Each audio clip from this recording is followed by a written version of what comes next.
ആ പാട്ട് ആ പടത്തിൽ ഉപയോഗിക്കാൻ വേണ്ടി എഴുതിയതായിരുന്നില്ല.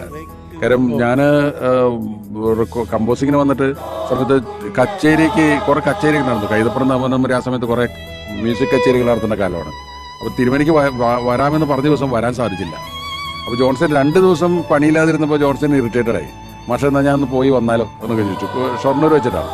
അപ്പോൾ ജോൺസൺ ഒരു പണി കൊടുക്കാൻ വേണ്ടിയിട്ട് ഈ സബ്ജക്റ്റ് എനിക്ക് അറിയാവുന്നതുകൊണ്ട് ഞാൻ പറഞ്ഞു ആ പ്രാർത്ഥനാ ഗാനം ഏകദേശം ഇതുപോലെ ആയിരിക്കും വരിക, എന്നിട്ട് വേണമെങ്കിൽ നമുക്ക് ആ ട്യൂൺ കൊടുത്താൽ തിരുമേനെ കൊണ്ട് എഴുതിപ്പിക്കാലോ എന്ന് വിചാരിച്ചിട്ടാണ്. അതിനു വേണ്ടിയിട്ട് ഞാൻ എഴുതി കൊടുത്ത വരികളാണ്. അപ്പൊ അതിമനോഹരമായിട്ട് ജോൺസൺ അത് ട്യൂൺ ചെയ്തു. വിശ്വം കേൾക്കുന്നവർ